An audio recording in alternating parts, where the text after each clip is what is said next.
A small alien ship drifted in the endless dark of space, broken and silent like a dying star. Its hull was torn, wires sparked, and oxygen leaked into the void.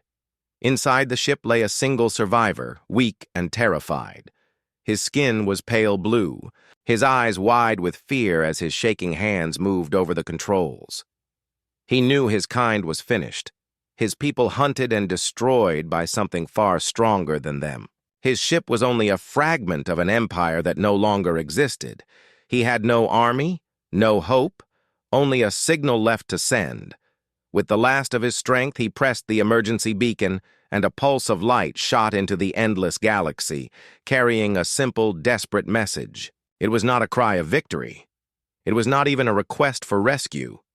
It was an SOS, a call for help. But hidden inside was something else, something darker, a warning to anyone who might hear. The signal crossed stars, traveled through dust clouds, and silent systems, reaching ears that were never meant to hear it. On Earth, far away from the alien wars, scientists at a deep space observatory caught the strange signal late in the night. At first, they thought it was noise, random static from a collapsing star. But then the pattern repeated, sharp, desperate, and alien. The lead scientist, a tired man sipping cold coffee, froze as the translation program cracked part of the message. His screen lit up with words that made no sense at first. Help! They are coming! Coordinates! Death! He blinked, checked again, and realized this was no natural signal. This was a voice, not human, alien. Within hours, governments across Earth were alerted. The signal spread through secret channels, encrypted files, and late-night meetings in dark rooms. Some leaders wanted to ignore it, calling it a trick, a dangerous bait. Others whispered that humanity had been waiting for this moment for centuries, the moment when proof of alien life would appear. The debate grew louder as military leaders studied the coordinates hidden inside the message. The location pointed to a part of space long ignored by astronomers, a dark sector filled with dead stars and silent planets. Curiosity fought against fear. Then came the voice recording. As scientists enhanced the signal, they pulled out the sound of breathing, weak and labored, followed by a broken whisper. You must! Listen! They are coming! We cannot stop them! The room went silent. Nobody spoke for several seconds. Humanity had heard many strange things in space, but never the sound of a living alien pleading for help. In the cities, people continued their daily lives, unaware of what their leaders had just discovered. But in hidden bases and research stations, the signal played again and again, pulling humanity closer to a choice they could not avoid. The more they listened, the more questions grew. Who was coming? Why send this message to Earth? Was it chance, or was humanity chosen? The scientist who studied the code noticed something terrifying. The message was not only sent once, it had been repeated for days, maybe weeks, bouncing from system to system. It was not only an SOS, it was bait, waiting for someone to answer. The thought of a trap lingered in every mind, but still the pull of the unknown was stronger. The first decision came from a secret council of Earth's most powerful nations. They would send a probe to the coordinates. Just a machine, nothing more, no risk, no contact. When the probe launched, the world never knew. It flew in silence, guided by math and engines, racing into the dark sector of the galaxy. For weeks, it traveled, cameras and sensors recording the emptiness. Then it saw something that changed everything. A ship, small, broken, drifting. The exact ship that had sent the signal. It was not a machine's trick, not an echo of static. It was real. Humanity had proof. The broken ship floated with no power, like a coffin in the stars. The probe circled, sending back images of twisted metal, burned weapons, and marks that looked like claws tearing through steel. Whoever attacked this ship had not only destroyed it, but hunted it like prey. The scientists stared at the images with horror. The survivor's message made sense now. Something powerful had chased this alien across the stars. Something that left scars in metal as if it were flesh.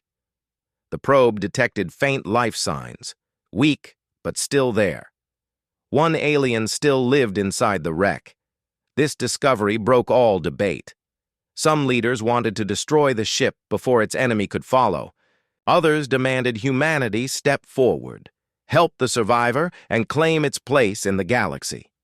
The arguments grew fierce, but deep down, everyone knew the truth. Humans had always been called Deathworlders by other species in old legends, though humanity never believed those stories. Now, standing at the edge of first contact, the old title began to feel real. They were children of a dangerous world, forged by struggle, war, and survival. If an alien asked for help against an unstoppable enemy, perhaps only humans could answer. The broken ship kept drifting, and the survivors' breathing grew weaker every hour. On Earth, military fleets prepared in silence. Scientists worked day and night, decoding every fragment of the alien message, searching for answers. The words repeated again and again, echoing like a curse. "Help! They are coming!" No one knew who they were. No one knew why the alien chose Earth. But in the halls of power, one thing was clear. The sleeping giant had been called. Humanity had been awakened. And once awakened, the Deathworlders would not return to silence. As Earth's first fleet prepared for launch, the alien ship drifted alone, waiting in the void, and in the endless, dark beyond the stars, something stirred, listening, watching, moving closer.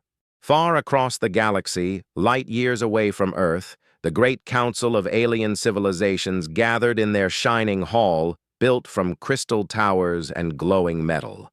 These were the rulers of the galaxy, the ones who claimed to control peace between the stars. But on this day, their voices were not calm. Their eyes were not steady. They too had received the signal, the same desperate SOS that reached Earth, and the sound of it made even the oldest species tremble. The chamber filled with whispers as the message repeated over and over. "Help! They are coming." Each word seemed to echo through the walls, cold and heavy. The council leader, a tall creature with silver skin and eyes that burned like fire, struck the floor with his staff. "Silence," he commanded, but his own voice shook. He turned to the others. "We all know what this means. If the humans hear this signal, if they choose to answer, then everything we have built will collapse." At once, the room erupted in shouts. Some aliens with long arms and scaled faces slammed their claws on the table, crying that humanity must be blocked from the message, that humans were too dangerous, too unpredictable to be involved.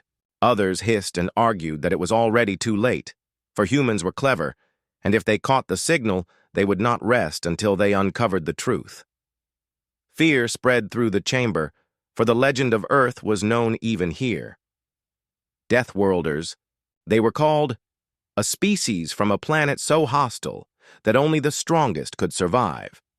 Their world gave birth to predators, diseases, and wars, yet they thrived, they grew stronger, and they reached the stars. The Council had always feared the day when humans would awaken fully, and now that day was coming. One alien delegate, with wings folded tight against his back, leaned forward and whispered, "You do not understand. That signal was never meant for us. It was bait, a lure, and if humanity answers it, they will be pulled into the war, and once humans fight, they will never stop." His words chilled the hall. They all remembered the last wars when other species rose too quickly, when their fire spread too wide, entire civilizations were lost, but this was different. Humanity had no empire, no galactic history, but they carried within them something raw, something dangerous. The council leader raised his staff again. "We cannot let them answer the call. If we do, then the Deathworlders will rise, and the galaxy will burn." But already whispers spread that it was too late. Reports came in from spies on Earth. Humans had caught the signal. They were decoding it even now.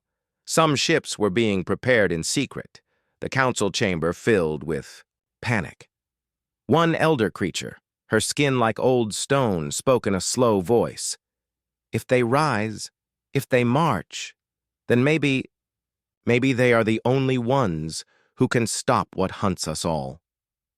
The room fell silent. Her words were dangerous. To speak of humans as saviors was forbidden, for the council had always painted them as threats. But she was old enough to remember. The first contact centuries ago, when explorers whispered that humans carried a fire in them no one else had. A fire that could destroy or a fire that could save. The debate grew fierce. Some cried for weapons to be aimed at Earth, to crush humanity before it rose. Others demanded secrecy, to hide, to wait, to hope that humans ignored the call. But in every heart there was doubt, for everyone knew humans did not ignore danger. They never had. The council ended their meeting in fear, their unity broken. As the leaders left the hall, shadows moved in the corridors, agents whispering, spies reporting. The galaxy trembled, because even the oldest races knew the truth. The signal was more than a warning. It was a test, a call to arms. And humanity, the one species feared by all, had already heard it. Meanwhile, the dying alien survivor inside, the broken ship still floated in silence, unaware of the storm he had created. His eyes closed as the message repeated again and again, reaching every corner of the galaxy, pulling enemies closer. In the deep void, far beyond the council's reach, something stirred. The hunters, the ones the survivor feared, had also heard the call. They smiled with cruel delight. They had destroyed countless worlds, crushed empires, left galaxies in ruin. But this time was different. This time, the Deathworlders had been called. The hunters licked their fangs in hunger, but even they felt a shadow of doubt, for the legend of humanity had reached even their ears. And though they thirsted for blood, a question lingered in their savage minds.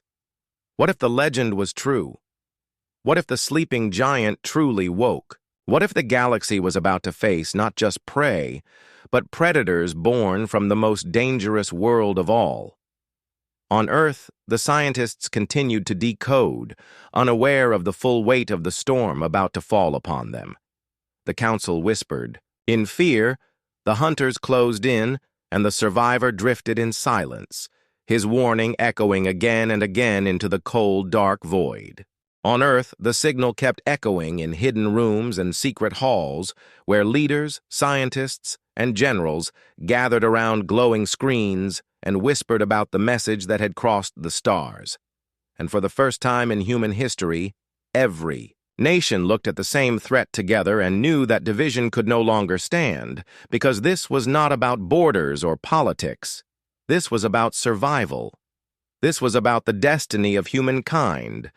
And so the call was answered in silence and in secret. But it spread like fire through the hearts of those who heard it. The feeling that something ancient had awakened, something that had always slept deep inside humanity, like a beast waiting for the right moment to rise. In the cold chambers of the United Earth Assembly, men and women from every corner of the world sat in tense silence as the recording of the alien survivor's broken voice played again. Help! They are coming! We cannot stop them!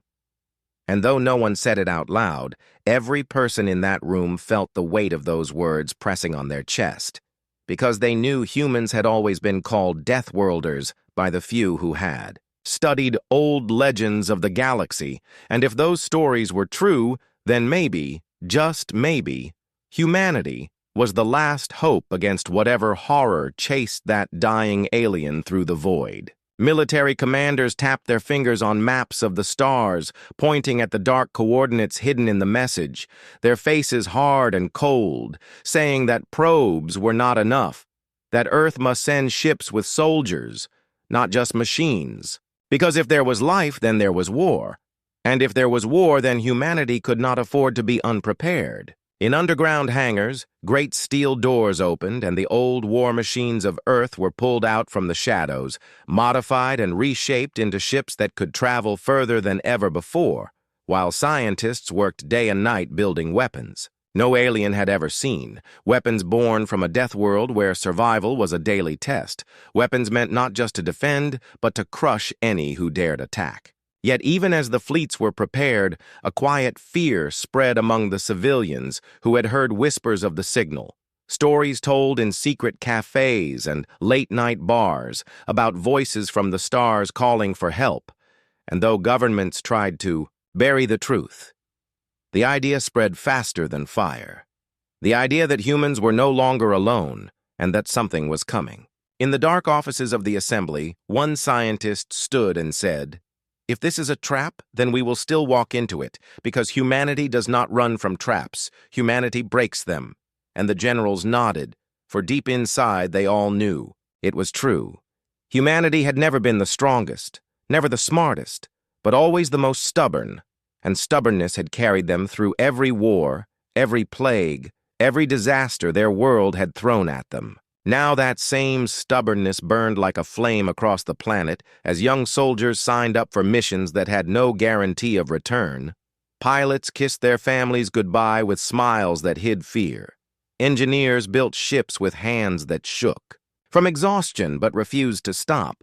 Because everyone felt it in their bones, the world was shifting, the giant was stirring, the Deathworlders were awakening. Far above Earth, the first fleet gathered in orbit, shining against the black sky, a mix of old technology and new designs, ships armed with weapons powerful enough to tear through steel, each one carrying the hopes and fury of a species that had survived everything their brutal world had thrown at them. On the ground, people looked up at the night sky, unaware of the full truth, but sensing that something was changing, that humanity was reaching for something greater than itself.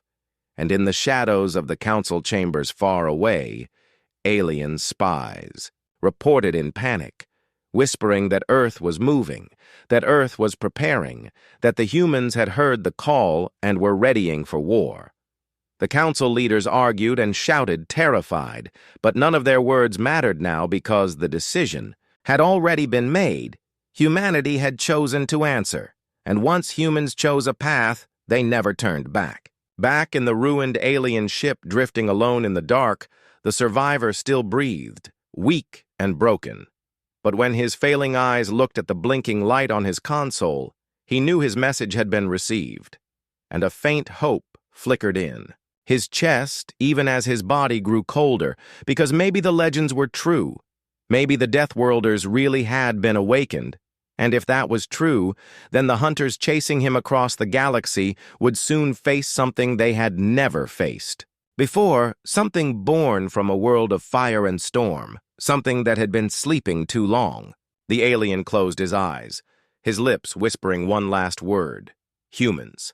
And the ship drifted on into the void, while far behind it a storm of war began to rise. A storm no power in the galaxy could stop, because humanity had awakened and the galaxy would never be the same again. The first human fleet moved through the dark sector of space like silent hunters, their engines dimmed, their weapons armed, their crews tense as they crossed into unknown territory, guided only by the alien signal that pulsed again and again. In their computers, and though no human had ever traveled so far from Earth, there was no fear in their voices, only determination, because every man and woman on those ships knew they were carrying the weight of humanity's first true step into the galaxy, and they also knew that whatever waited ahead was not peace, but danger. The coordinates brought them to a region filled with dead stars, a graveyard of burned-out suns and broken asteroids drifting like bones. The silence of the void pressing hard against their ships. And in that silence, the alien signal grew stronger, until suddenly the scanners lit up with the shadow of a wreck, a broken vessel floating alone, its hull torn apart, its shape strange and unfamiliar, unlike anything humans had ever built. The captain of the lead ship gave the order to approach, And as the fleet drew closer, the images appeared on their screens, twisted metal scarred with deep marks, as if claws had raked through steel, and every soldier who saw it felt a chill, because it was clear this was not the work of simple weapons, but of something savage, something that hunted not only to kill, but to terrify. They scanned for life, and for a long moment the monitors showed nothing. Then a faint reading appeared. A heartbeat, weak but still alive, deep inside the broken ship, and the fleet held its breath because this meant the alien survivor was real. A boarding team was prepared, men and women in armored suits who carried weapons designed for war, but also with scanners, translators, and medical tools, because this was first contact and no one knew what awaited them inside. When the boarding craft locked onto the alien wreck and the hatch opened, silence filled their ears. A silence so deep it felt alive, and as they moved through the twisted corridors lit only by their helmet lights, the smell of burned metal and something sour reached them, a stench of death that made even hardened soldiers uneasy. They found bodies, strange alien forms, twisted and broken, their faces frozen in terror, and each corpse told the same story, that something had hunted them, without mercy, tearing through their ship as if nothing could stop it. Finally, in the central chamber, half buried under debris, they found him, the survivor. He was small compared to humans, thin, his skin a pale blue that glowed faintly under their lights, his breathing shallow, his body trembling.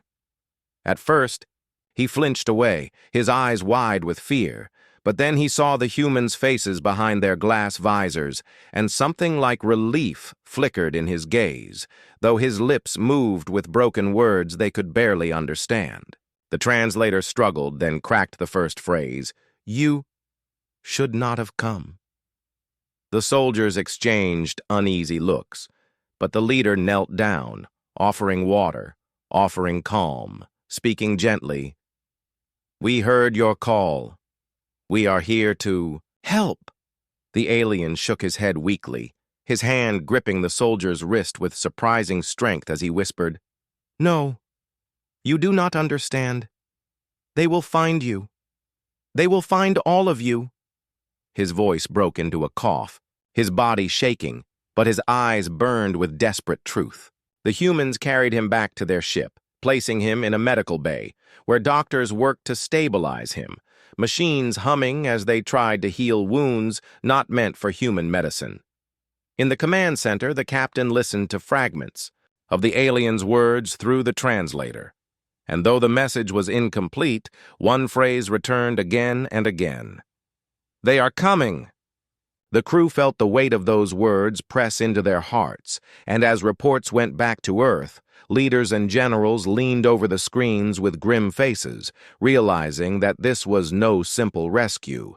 This was the beginning of a storm far greater than they had expected. Yet even in their fear, something burned brighter, the knowledge that humanity had made its first true contact, not with peace, but with war, and that the galaxy would now see what Deathworlders could become.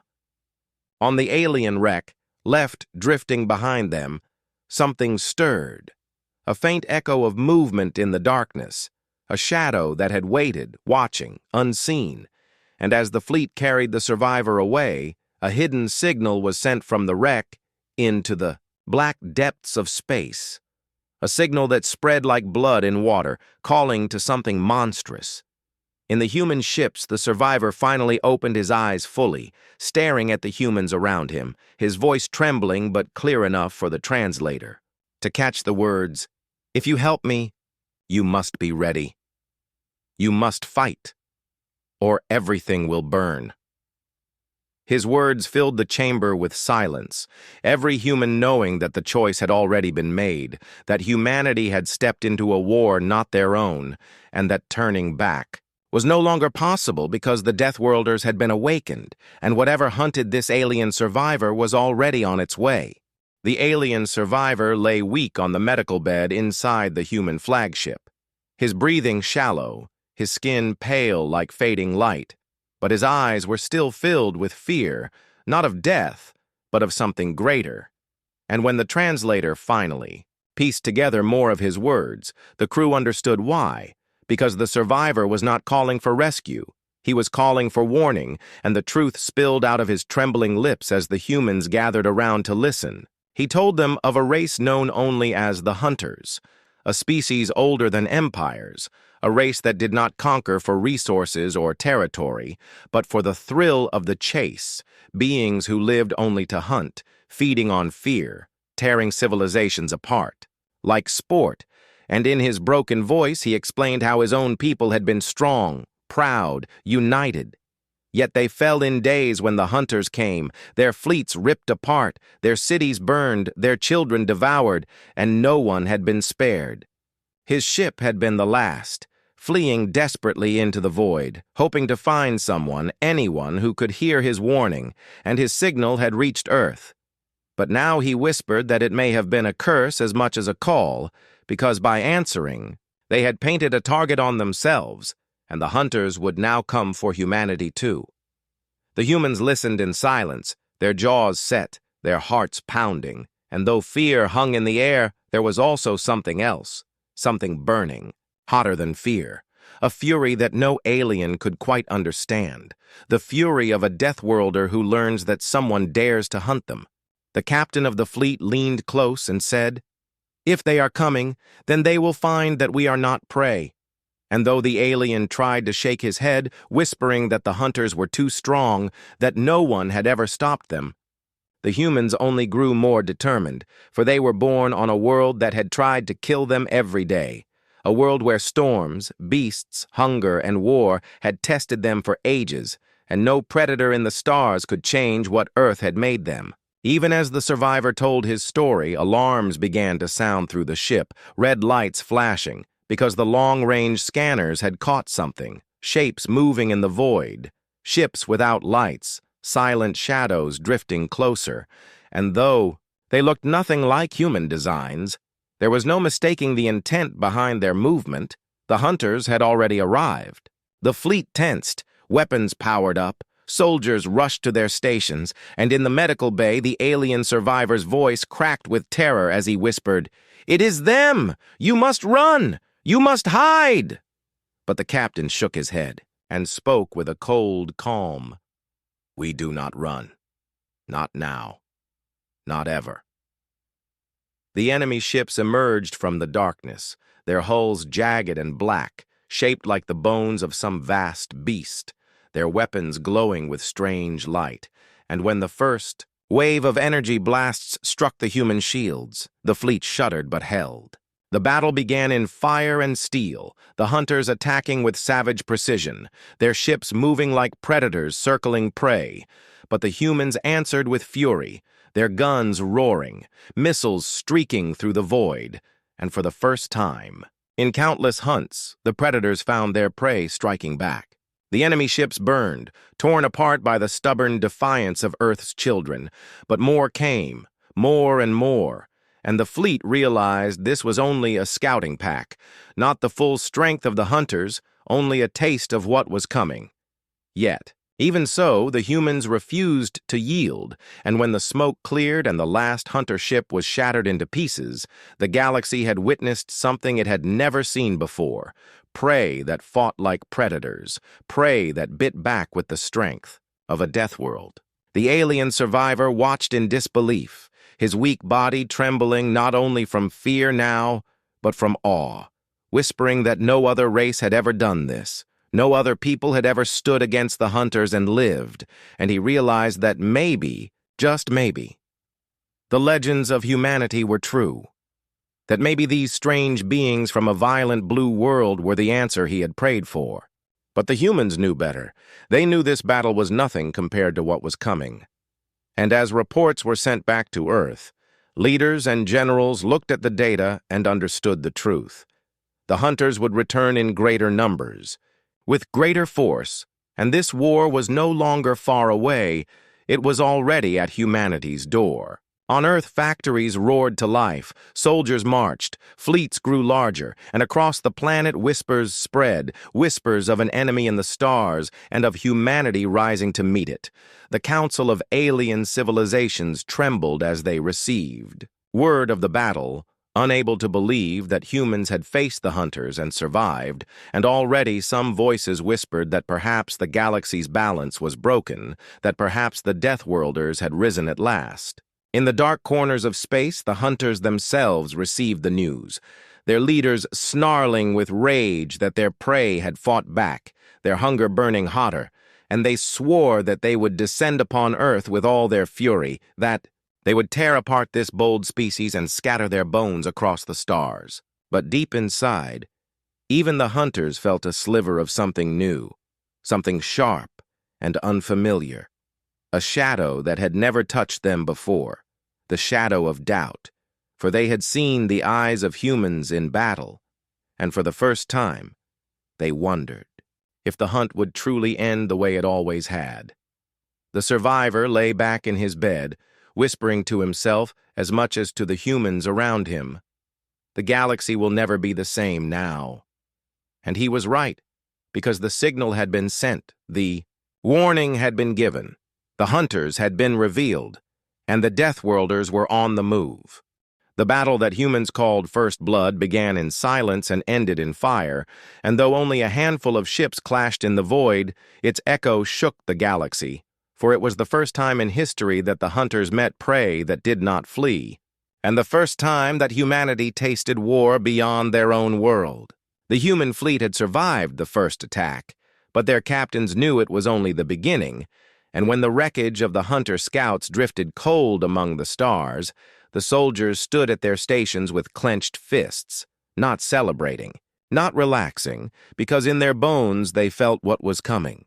The certainty that the hunters would return in greater numbers, stronger and hungrier. On Earth, the news spread in whispers through the highest levels of command, and though the governments tried to hide it from the common people, word leaked out, and in dark corners of cities people spoke of alien predators, of battles in space, and of humanity striking back. And the whispers turned into something more, a rising fire, pride and fear mixed into one, because humans had always feared the unknown, but they had also always risen against it. And now they stood at the edge of a war that would decide not just their future, but the fate of the galaxy. In the medical bay, the alien survivor sat upright for the first time since his rescue, his wounds slowly healing under human care, and he stared at the soldiers around him with disbelief, his voice trembling as he said, "No one has ever done what you did. No one has ever survived the first strike of the hunters." And the humans answered simply, "We are not like others. We are from Earth." And though the alien did not fully understand, he felt the weight of those words, a weight born from a world that created fighters not through choice but through necessity. As the fleet regrouped and repaired, orders came from Earth for a counterstrike, not to wait for the hunters to come again, but to strike first, to show them that humanity was not prey, and the soldiers welcomed the order with grim smiles because they knew their place was not behind walls, but in the fire of battle. The alien survivor tried to warn them, begging them not to seek the hunters, whispering that their enemy was endless, that they thrived on combat and destruction, that the more one fought them, the more they came. But the captains only nodded and said, "Then let them come, we will fight them all." For that was the nature of Deathworlders, to stand even when standing meant certain death. The second clash came near a dead moon orbiting a burned-out star, where human ships had chased a signal of hunter activity, and when the enemy fleet appeared it was larger than before, ships shaped like blades, engines howling with strange energy. But this time, the humans were ready. The battle began with silence, broken by thunder as missiles streaked across the void, striking the hunter formation, tearing one ship apart in a fireball, and the hunters answered with their own fury, beams of searing light smashing against human, shields shaking entire vessels. But the humans gritted their teeth and fought back with everything they had. Fighters swarmed through the black, small human craft darting between hunter giants, guns blazing, and though many were torn apart, their sacrifice bought seconds, and those seconds turned the tide as the capital ships unleashed full broadsides, a storm of steel and fire that ripped holes through the enemy line. For the first time in their long history, the hunters faltered. not understanding how this prey could bleed them, how this prey could kill them, and the humans pressed harder, refusing to give an inch, their battle cries echoing through the comms as if they were one voice, one species, united in fury. In the heart of the fight, one human cruiser took the brunt of the enemy assault, its hull cracking, fires spreading, yet the crew refused to abandon ship, steering their dying vessel straight into the largest hunter warship, ramming it head-on, detonating their engines in a blinding explosion that consumed both ships together, and the sacrifice sent shockwaves through the battle, giving the rest of the fleet the opening they needed. When the smoke cleared, half the hunters were destroyed, the rest fleeing into the void, and humanity stood victorious again, though blood had been spilled, and families on Earth would weep for those who never returned. The survivors on the fleet did not mourn with despair but with pride, for they knew that their comrades had written history with their lives, the first human warriors to fall in the war among the stars, and their names would not be forgotten. On Earth, the news could no longer be contained, and the truth burst into the open, spreading across the planet like wildfire, the truth that humanity was at war with a predator race from beyond the stars. And instead of fear breaking the people, it united them, factories roaring with new purpose, scientists racing to create stronger weapons, and soldiers lining up in endless numbers, ready to carry the fight wherever it needed to go. The alien survivor watched all this unfold with wide eyes, unable to understand how a species could lose so many and yet grow stronger instead of weaker, unable to understand how pain did not break them but forged them into steel. And he whispered to himself that the hunters had made a terrible mistake, for they had awakened something far more dangerous than prey. They had awakened the Deathworlders. In the halls of the Alien Council, the news of the battle reached trembling leaders, and their fear deepened because they knew the hunters would not stop, and now humans were in the fight, and if humans survived long enough, nothing would be able to contain them. In the hidden dens of the hunters themselves, the leaders of the predator race growled with rage, swearing that humanity would be torn apart piece by piece, their planet burned to ash. Yet deep inside their words carried something new, something they had never felt before, a whisper of doubt, because for the first time in all their long hunts, their prey had drawn first blood, and that was a wound no predator could easily forget. On Earth, the news of first blood spread like a storm that could not be contained, and though governments tried to control the flow of information, it slipped through cracks like water, and soon the entire planet knew the truth, that humanity was at war with something from the stars, and that the first battles had been won not with ease, but with fire and sacrifice, and that sacrifice lit a fire in every heart across the death world.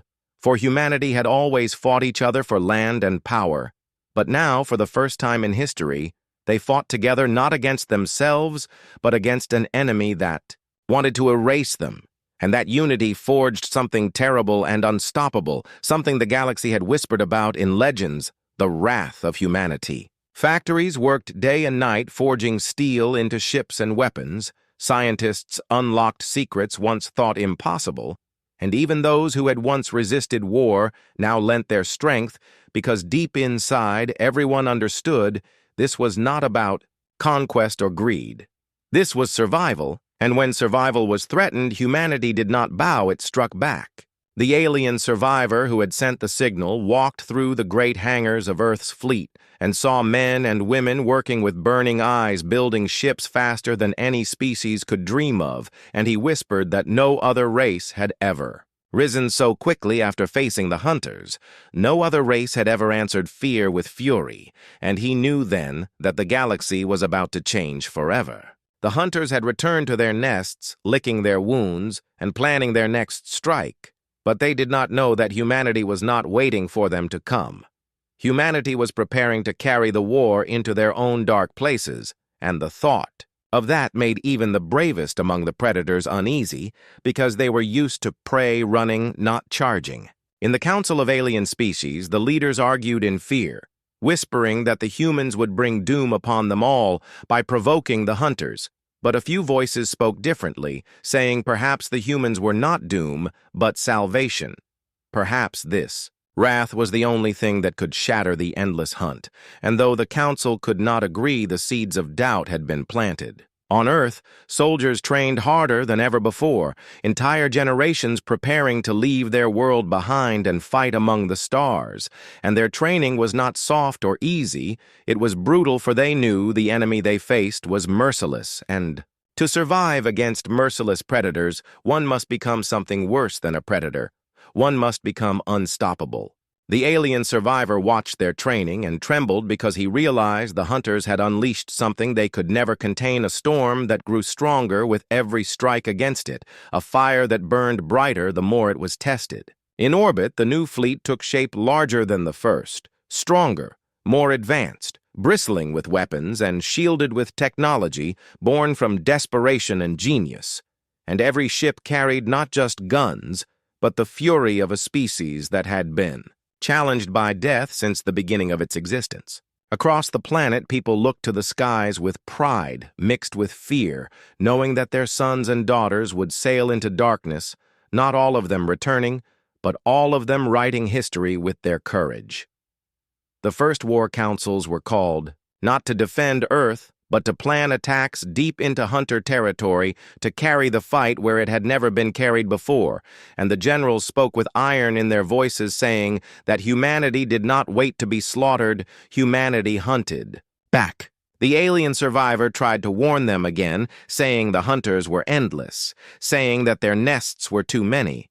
But the humans only replied with grim certainty that endless did not matter, because death itself had always been endless. And yet, humans had defied it since the dawn of time.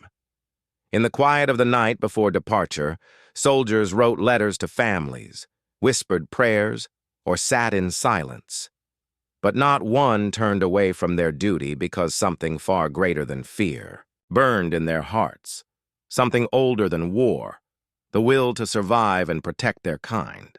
When the fleet launched into the black sky, the world below shook with thunder, and millions watched as the stars swallowed their warriors, and in that moment, humanity crossed a line from defense to vengeance, from resistance to wrath, and the galaxy trembled because this was not prey. This was the rise of predators born from the harshest world of all. In the dens of the hunters, their leaders snarled and prepared great swarms to strike again, but beneath their fury lay the first taste of fear, for never before had their prey sought them out, never before had their prey spilled so much blood, and they began to whisper that perhaps the legends of the Deathworlders were true. On Earth, the alien survivor stood before the United Assembly and said in a trembling voice, "You do not understand what you are becoming. You do not understand that the hunters will come with everything they have." And the human commander replied with eyes hard as steel, "Then let them come. We will meet them with everything we are." And in those words, the alien felt both terror and hope, because he knew that once humanity's wrath was unleashed, there would be no force in the galaxy that could ever put it back to sleep. And so the fleets sailed into the void, the soldiers ready, the world united, and the wrath of humanity rising like a storm. And though no one yet knew how the war would end, every whisper across the stars carried the same truth. The Deathworlders had risen, and the galaxy would never be the same again. The human fleet crossed the black sea of space with engines burning like spears of fire, moving deeper and deeper into regions no map had ever shown, guided only by fragments of intelligence gathered from the alien survivor and intercepted signals that whispered of the hunters' lairs. And though fear lurked in the hearts of many, it was drowned by resolve, because every man and woman knew they were carrying the wrath of their world into the darkness. The stars grew fewer, the space colder, and the silence heavier as they approached the first true nest of the hunters. A place no prey species had ever dared to enter, a region wrapped in shadows and thick with strange energy fields that made scanners shiver and computers glitch, but still the Deathworlders pressed forward, their ships bristling with weapons, their crews watching every flicker of movement on the screens. When the nest finally appeared, it was like nothing they had imagined. Not a simple station or planet, but a living fortress. A monstrous structure grown around a dead star, its walls alive with movement, countless hunter ships swarming like insects. Around a hive, their patterns chaotic yet strangely coordinated, a predator's dance honed over countless hunts. For a long moment, the human commanders stared in silence, realizing they had not come to fight a small swarm, but to challenge the heart of the hunters themselves. And then the order was given, voices sharp and steady. "We strike." The first wave of human warships broke formation and surged forward, missiles cutting through the void, beams of energy tearing across the blackness, and the nest erupted in response, swarms of hunter craft exploding outwards, their ships small and fast, built to slash and tear rather than withstand. But humanity's weapons were built for war, built to crush, and the first collision of fleets lit up the void like a storm of fire. The hunters darted in close, their claws tearing at human armor, their ships ramming with suicidal fury. But this time, humanity was ready. Their shields strengthened, their guns precise, their tactics ruthless. And for every human ship that burned, 5 hunter vessels were shattered into drifting carcasses. Yet the battle was not simple, for the nest itself began to awaken, its living walls shifting, opening like a vast maw, and from its depths poured creatures larger than any ship, massive war beasts built of steel and flesh, their forms bristling. With weapons, their roars vibrating through comms as they charged toward the human fleet.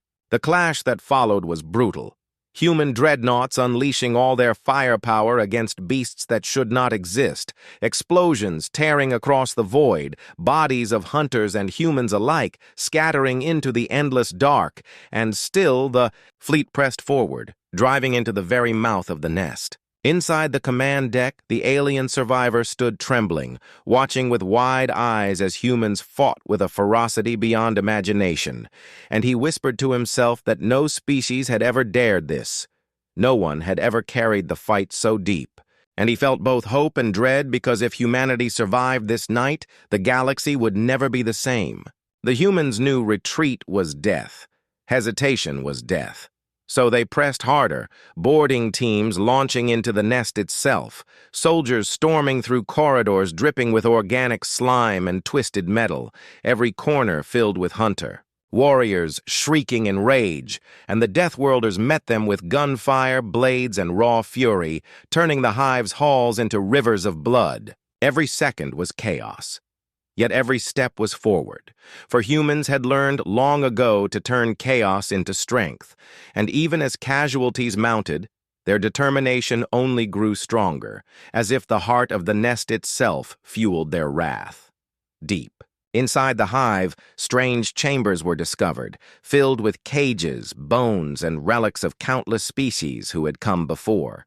Trophies of endless hunts, and in those bones the humans saw their future should they fail, and that sight turned every soldier's fear into rage. Outside the battle raged without pause, fleets tearing each other apart, and though hunter numbers seemed endless, the human fleet fought like predators unleashed, refusing to break, refusing to surrender, for they had sworn to carry the war into the very soul of their enemy, and nothing would stop them. At last, the order came to strike the core, to shatter the nest from within, and demolition teams planted charges deep in the hive, racing against time as hunter hordes pressed closer, their screams filling the halls, but the humans held the line.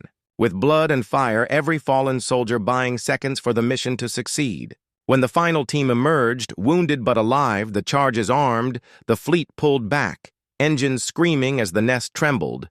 And then with a thunder greater than anything the void had ever held, the hunter nest exploded, a star reborn in fire, ripping apart thousands of ships, shattering the war beasts, sending shock waves across the sector that burned in the eyes of every witness.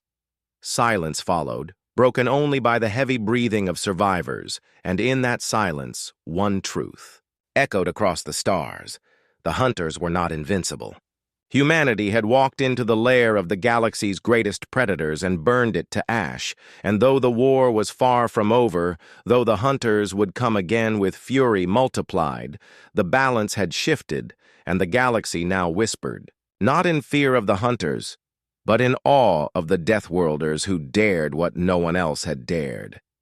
The alien survivor wept quietly, for he knew what this meant, that the war would now spread further than ever, that humanity would never stop until every nest was found and destroyed. And though that path promised endless blood, it also promised something greater, freedom from the endless hunt. As the fleet limped away from the burning wreckage, battered but unbroken, the commander's voice carried through every ship, steady and unyielding. "This is only the beginning. We are Deathworlders. We hunt now." And with those words, humanity crossed another line, not only survivors, not only warriors, but predators in their own right, and the galaxy trembled at what was still to come. The ashes of the destroyed nest still drifted through space like glowing embers when the hunters answered with fury beyond imagination, for the destruction of their hive had not only weakened them, but also humiliated them. And humiliation was something the galaxy's apex predators could never forgive, so from the dark corners of space they gathered, calling every war beast, every swarm, every hidden fleet to their cause, and their rage became a storm. The human fleet, though victorious, was battered and scarred, engines limping, weapons drained, and though spirits burned bright after destroying the impossible nest, commanders knew the hunters would not rest until vengeance was carved into the bones of every Deathworlder. Weeks passed in uneasy silence as humanity tried to regroup, repairing ships, burying the fallen, and preparing for the counterstrike that they knew was inevitable. But the silence broke one night with signals that shook the fleet. Hundreds of hunter ships moving as one, faster than before, more coordinated than ever, their chaos replaced by a terrifying order, as though the destruction of the nest had forced them to evolve, to adapt, to learn. The alien survivor trembled as he decoded the signals, whispering that this was no longer a simple hunt.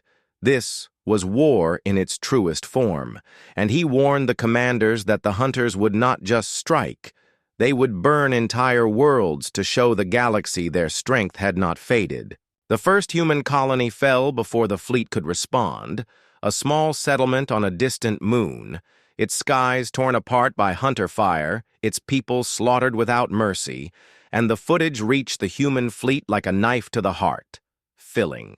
Every soldier with rage but also a grim understanding. The hunters would no longer fight only in nests. They would take the fight to every corner of space. The response was immediate. The fleet split into smaller groups to defend multiple targets, each commander leading desperate missions to save what they could. And for a time it seemed to work. Hunter attacks met with fierce resistance. Humans, fighting like wolves defending their pack.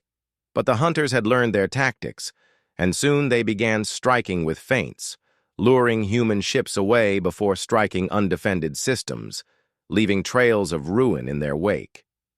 The galaxy, once silent observers, now watched in fear, some whispering that humanity had gone too far by provoking the predators, others daring to hope that if humans could endure this storm, then maybe the hunters could finally be broken. And, in the shadows, new species began to send messages, offers of aid, promises of secrets, for they too had suffered. But fear kept them cautious. In the command room of the flagship, human leaders debated furiously, some demanding that they fall back to protect only Earth and her colonies, others insisting that to retreat now would be death, for the hunters would never stop. And amidst the argument, the alien survivor spoke with a quiet voice that carried through the noise, saying that the only path forward was not to defend endlessly, but to strike again, deeper, harder, to show the hunters that their rage could not break Deathworlders. The room fell silent at those words, for all knew he was right. Yet the cost was heavy, and no one knew how much humanity could endure before breaking. Still, orders were given, fleets reformed, and the next campaign began. But before they could move, the hunters struck again, this time not against a colony, but against the fleet itself. Out of the void came their ships, thousands strong, moving. Like a living tide, their coordination frightening, their weapons sharper, their tactics sharper, and for the first time since the war began, the humans felt the chill of being prey again. The battle that followed was chaos. Ships tearing into each other at point-blank range, fire lighting the void, hulls splitting apart, boarding parties clashing in brutal hand-to-hand combat inside corridors filled with smoke and blood. And though humans fought with everything they had, the hunters pressed harder, their roars echoing across comms, a sound of vengeance that chilled every heart. The flagship itself came under assault. Hunter ships swarming it like wolves on a bull, and for hours it seemed the Deathworlders would finally fall. But then something unexpected happened. Humans adapted. Mid-battle commanders rewrote tactics. Gunners changed firing patterns. Engineers rerouted power in ways the hunters could not anticipate, and slowly, painfully, the tide began to shift. The hunters, for all their fury, could not match the human gift of innovation, and as losses mounted, the Deathworlders struck back, not only holding the line but pushing the predators into retreat, leaving behind burning wrecks and broken war beasts. Yet victory did not bring joy, for the cost was unbearable, entire squadrons lost, thousands dead. And worse, the knowledge that this was only the beginning, that the hunters would come again, stronger still, and this endless cycle of strike and counterstrike would tear the galaxy apart. In the aftermath, the alien survivor warned that the hunters' rage would drive them to unleash horrors never before seen, weapons hidden even from their own kind, and the humans listened, their jaws set. For they now understood that the war was no longer about survival alone, but about dominance. Predator against predator, a struggle to decide who truly ruled the stars. As the fleet regrouped, battered but unbroken, a new determination spread through the soldiers, whispered in the barracks, spoken in the command decks. "They strike us! We strike back harder!" And with those words, humanity once again embraced. The fire, ready to carry the war deeper into the heart of the darkness, for they were Deathworlders, and they would never bow. The war reached its final hour when the hunters unleashed their greatest weapon, a fleet so massive it blotted out the stars, their ships fused with twisted creatures of flesh and steel, their war beasts screaming across the void like nightmares. Given form, and the galaxy trembled because never before had such power been gathered in one place.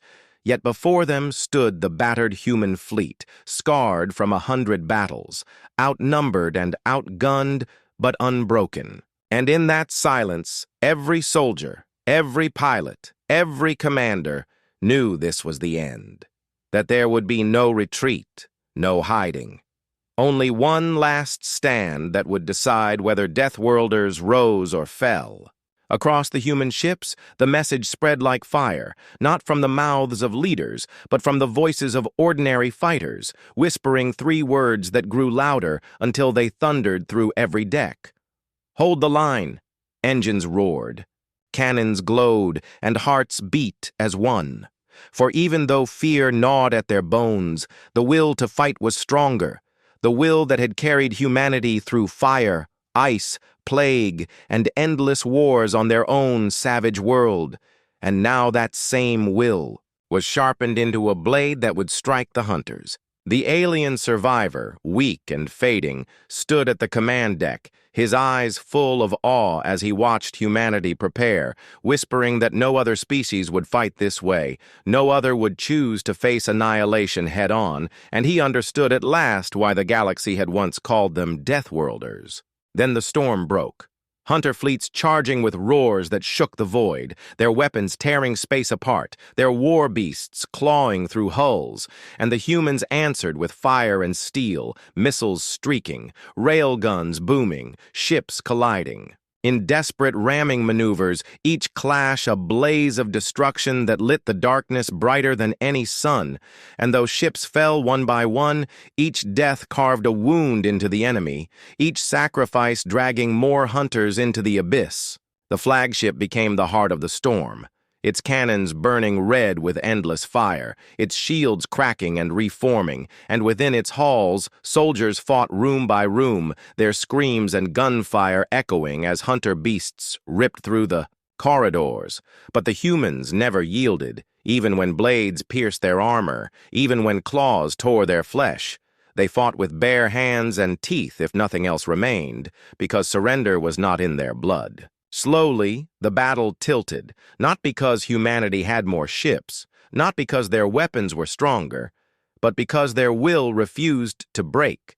Their tactics shifted with every passing second, every fallen captain replaced by another who pushed. Harder, every broken ship turned into a weapon as crews set their reactors to overload, dragging hunter vessels into fiery graves, and the predators who had never known prey that fought to the last breath began to falter. Rage turned to confusion. Confusion turned to fear, for the hunters saw in the eyes of their enemy a truth they had never faced, that Deathworlders were not prey at all. They were predators greater than any the galaxy had ever birthed. Predators, who did not hunt for food or sport but for survival, and survival made them unstoppable. One by one, the great hunter ships cracked and burned, their screams lost in the roar of explosions, and as the final wave came crashing down, humanity unleashed its last weapon, a desperate gambit born from genius and madness. The fleet joined. Power together, channeling every reactor, every core, into a single burst through the flagship's colossal cannon. A blast so bright it carved through the hunter armada like a blade through flesh, tearing their greatest ship in half and sending shockwaves that shattered the swarm. Silence followed, broken only by static. And when the light faded, the void was filled with burning wrecks drifting in silence, hunter corpses floating lifelessly, their fleet destroyed, their empire broken, and in that silence the humans, bloodied and broken, still stood, still breathing, still alive.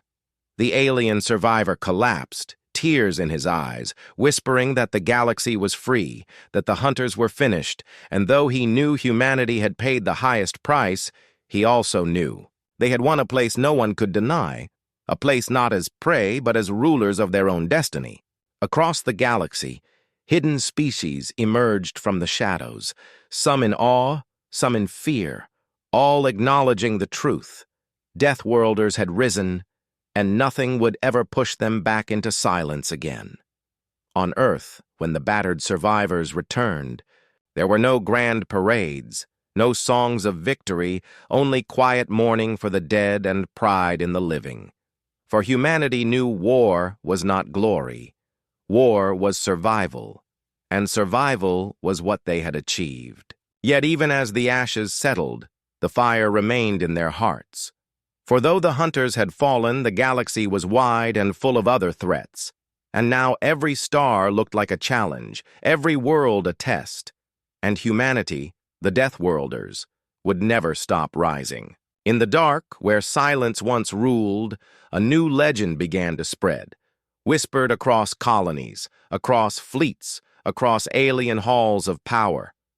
The story of the last stand of Deathworlders, the day prey became predators, the day the galaxy learned. Fear of humanity. And with each retelling, the legend grew, until even the bravest enemies thought twice before whispering the word Earth.